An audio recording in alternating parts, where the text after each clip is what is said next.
Salut les amis. Alors aujourd'hui j'avais envie de vous expliquer comment faire en sorte que la France ça devienne le pays le plus riche du monde. Parce que je pense qu'on en est capable. Hein. Alors Staline, à l'époque de Staline est arrivé au pouvoir en URSS. À ce moment-là, la Russie c'était le pays le plus pauvre du monde. Voilà, il y avait eu la révolution et voilà, les gens ils mouraient de faim.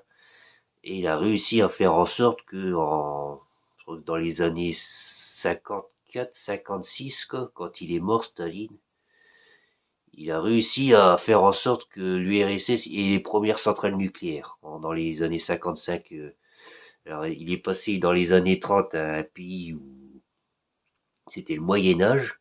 Voilà, où les gens, voilà, ils n'étaient pas du tout industrialisés, ce pays.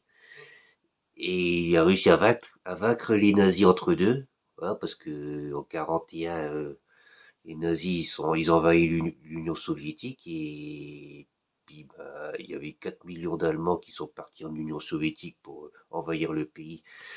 Mais dans les cours d'histoire français, on dit que c'est les Américains qui ont libéré l'Europe. Non, ah non, parce que il y a eu 200 000 soldats qu'ils ont fait le débarquement. Les soldats alliés, il n'y en a eu que 200 000. Alors, américains, anglais, français libres et contingents belges et les Canadiens, tout compris, qu'ils ont débarqué en Normandie, c'était 200 000. Et pendant ce temps, tu avais 4 millions d'Allemands qui se faisaient poutrer le cul par les Russes.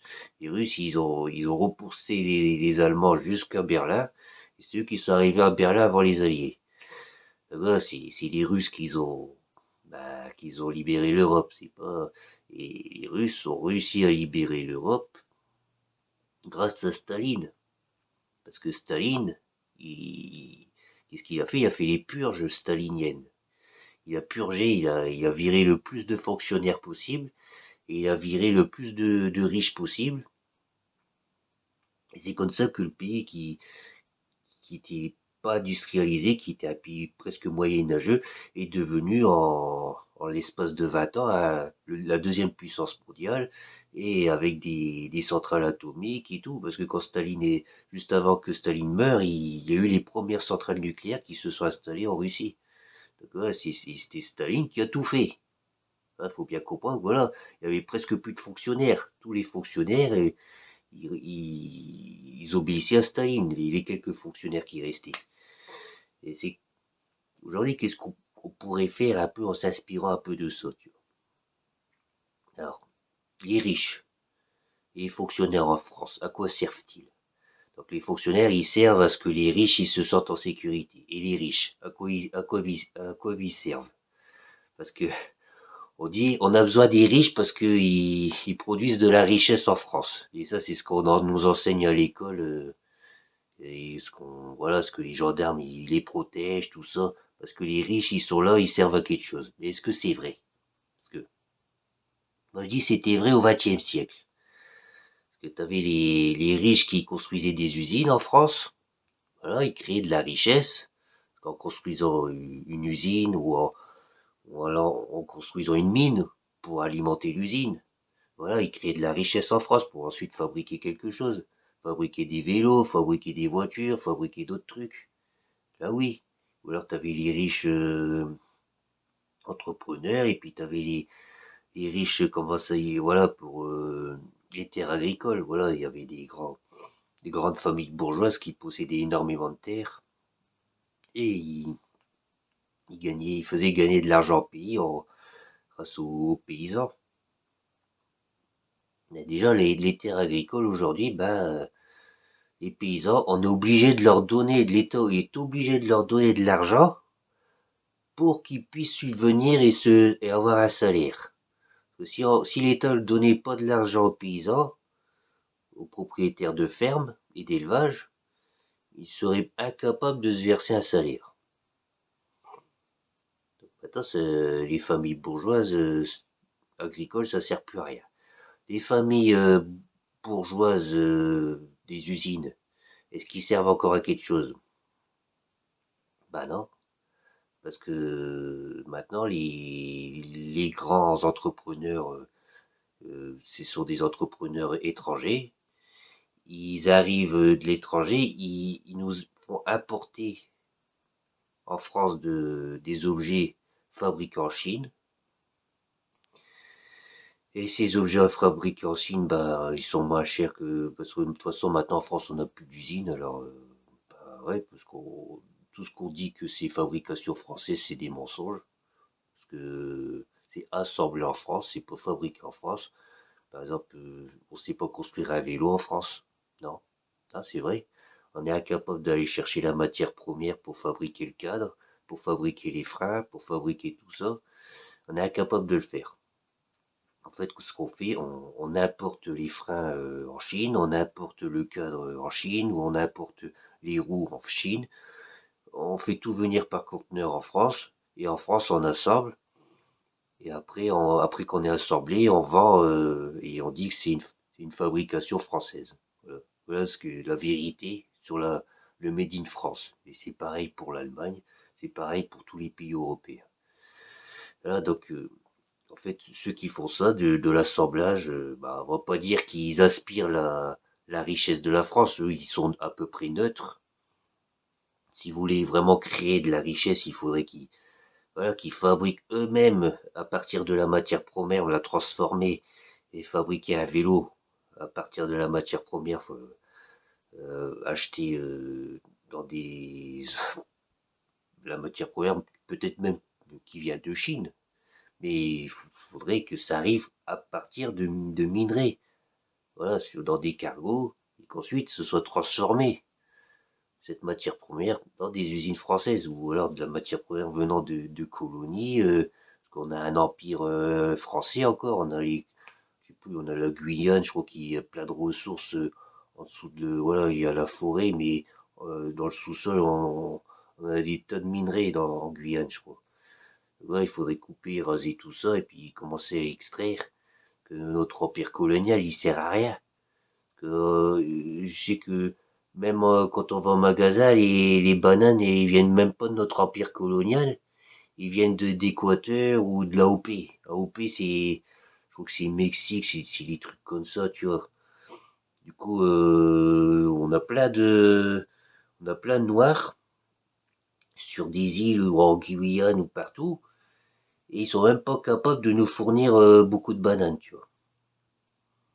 Donc, ça sert à rien. Soit on les libère, soit on arrête de faire ça et on les fait travailler dans des mines pour nous fournir de la matière première, pour ensuite enrichir la France, pour ensuite fabriquer des vélos, fabriquer des voitures, fabriquer tout ça. Bah oui, ce serait plus logique.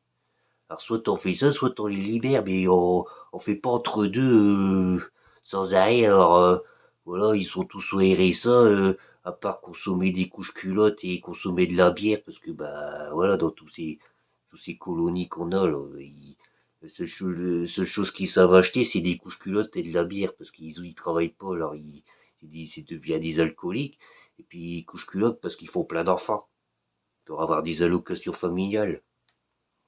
Ah, alors, faut arrêter ça. Faut arrêter. Donc, moi je dis, qu'est-ce qu'il faudrait faire en plus bah, le tourisme. Notre principal secteur d'activité qui rapporte le plus d'argent, c'est le tourisme.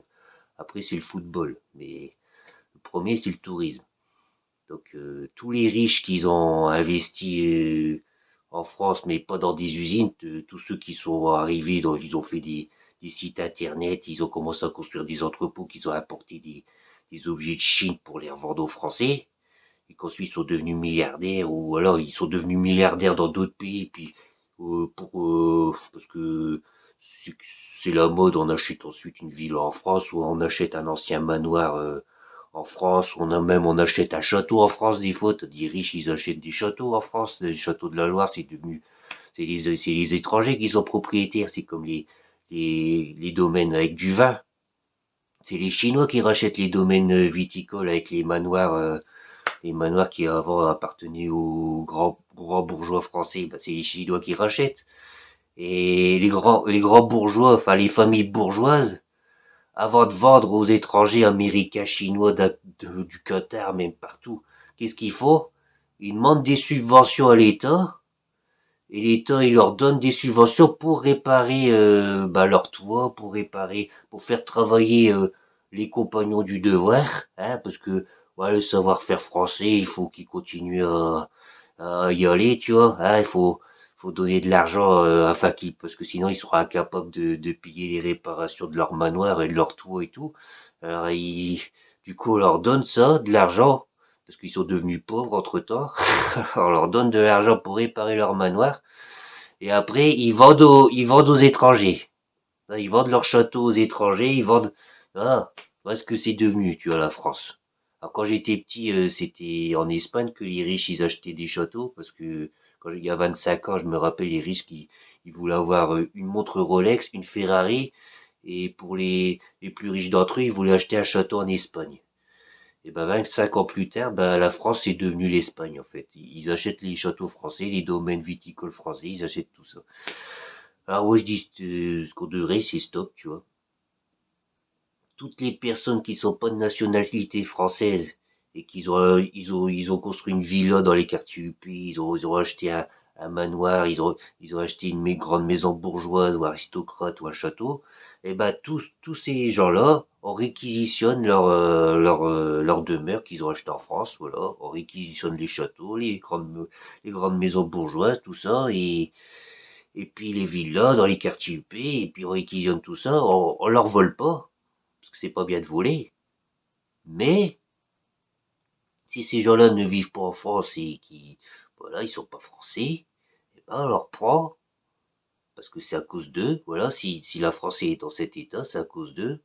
Et on leur prend leur demeure, pas en les volant, mais en les obligeant à louer, en les obligeant à louer, et que les recettes de la location aillent à l'État.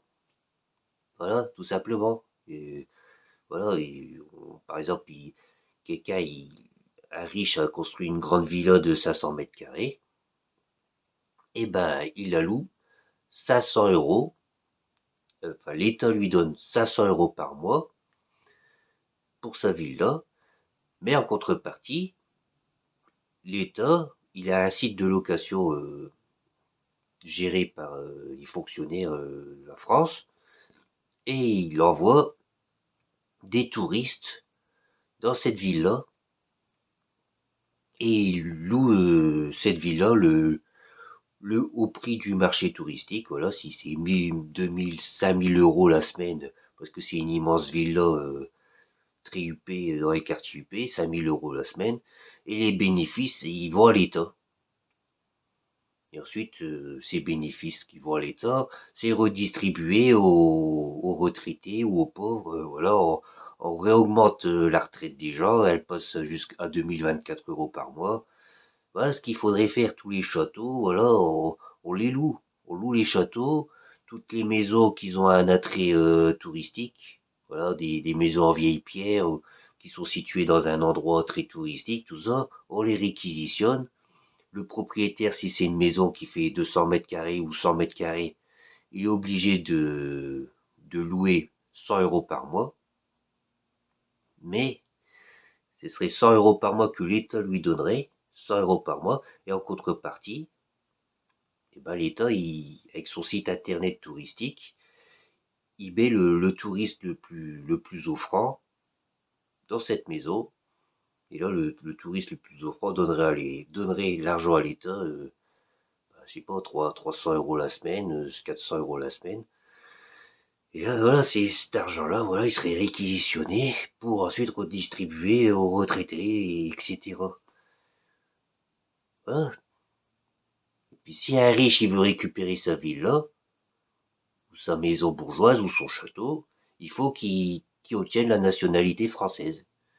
Et pour obtenir la nationalité française, on regarde, on estime sa fortune, si c'est un milliardaire, si c'est un multimillionnaire, etc. On estime sa fortune et on dit, tu veux récupérer ta villa, si tu veux l'avoir uniquement pour toi et habiter dedans, il faut que tu construises en fonction de ta fortune plusieurs usines ou une usine ou une grosse entreprise. Même si c'est un millionnaire, tu dis, bah, tu construis un petit atelier où on fabrique des vis, par exemple, ou des clous. Où on fabrique quelque chose, quoi. transforme la matière première. On ne fait pas que l'assembler. Voilà. On ne fait pas que construire un entrepôt et faire venir des objets de Chine. Voilà ce qu'il faudrait expliquer afin de sauver la France. Voilà.